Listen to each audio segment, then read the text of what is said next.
అందరికీ నమస్కారం అండి. Welcome back to our channel Samaha creations.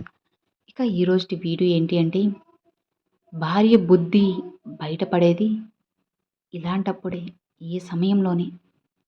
బంగారం మంచిదో కాదో అని పరీక్షించాలి అంటే దాన్ని నిప్పుల్లో వేయాల్సి ఉంటుంది. నిజమే కదా! అదే భార్య ఎలాంటిదో తెలుసుకోవాలంటే, భర్త దరిద్ర స్థితిలో ఉన్నప్పుడు తను ఎలా ఉందో గమనించాలి.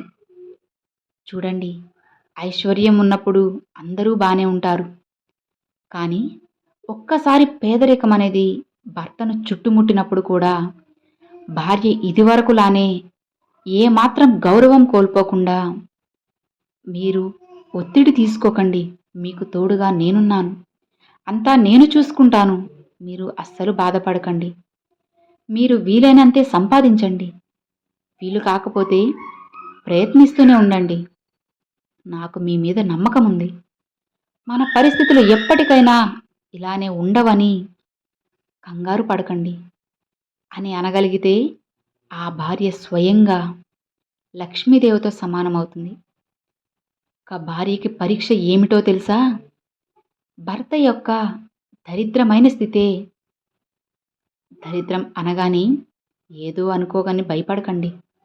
భర్త ఉద్యోగం కోల్పోవడమే, సంపాదన లేకపోవడం. ఈ స్థితిలో భార్యకే ఇలా జరగవచ్చు.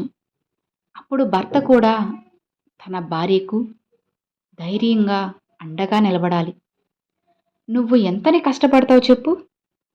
ఇల్లు ఇంకా ఉద్యోగం రెండూ చూసుకోవడం అంటే ఎంతో శ్రమించాల్సి ఉంటుంది.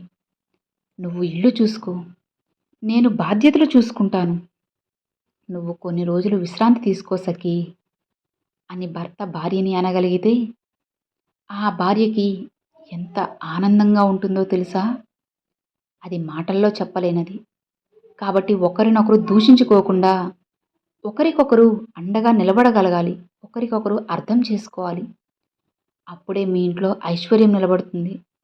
అలానే ప్రశాంతత కూడా నిండుతుంది.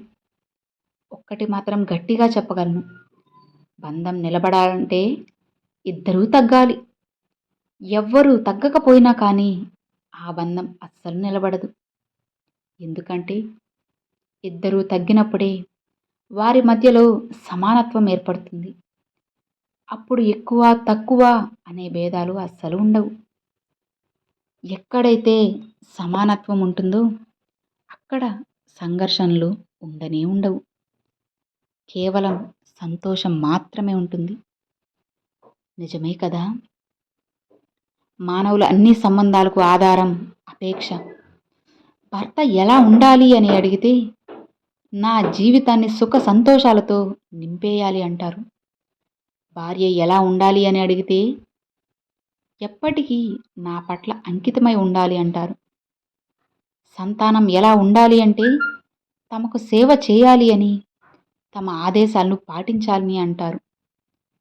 మనుషులు ఎవరిని బాగా ప్రేమిస్తారు అంటే తమ అపేక్షలను పూర్తి చేసేవారిని. అయితే అపేక్షలకు భంగం కలగడం కూడా మామూలే. ఎందుకంటే ఈ అపేక్ష మనుషుల మస్తిష్కంలో జన్మిస్తుంది. ఏ ఇతర వ్యక్తి తమ అపేక్షల గురించి తెలుసుకోలేకపోతాడు. పూర్తి చేయాలన్న తపన ఎంత ఉన్నప్పటికీ ఏ మనిషి కూడా ఇతరుల అపేక్షలను పూర్తి చేయలేకపోతాడు. ఇక అక్కడి నుండే జన్మిస్తుంది సంఘర్షణ. అన్ని సంబంధాలు సంఘర్షణ రూపంలోకి పరివర్తన చెందుతాయి. కానీ మనిషి మాత్రం సంబంధాల ఆధారంగా అపేక్షలను ఏర్పరచుకోడు, అలానే స్వీకరించేది కూడా. కేవలం సంబంధానికి ఉన్న ఆధారాన్నే. అయితే ఈ జీవితం స్వయంగా తనలో సుఖశాంతులను నింపుకోలేదా? మీరే ఆలోచించండి. జీవితంలో ముందుకు వెళ్తున్న కొద్దీ ఎందరినో వదిలేయాల్సి ఉంటుంది. ఒకవేళ మీరు వాళ్ళని వదిలేయకపోతే వాళ్లే మిమ్మల్ని వదిలేయాల్సి వస్తుంది. అర్థమైంది కదా?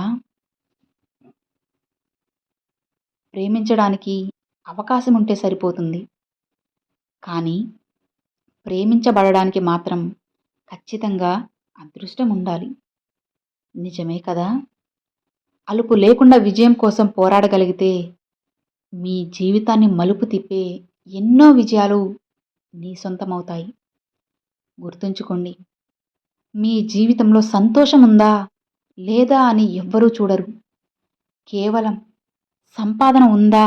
లేదా? అని మాత్రమే అందరూ గమనిస్తారు, చూస్తారు. అబద్ధం చాలా అందంగా ఉంటుంది. కేవలం నిజం తెలియనంత వరకు మాత్రమే. కాదంటారా మీరే చెప్పండి? గెలిచే అవకాశం ఆఖరిదాకా ఉంటుంది.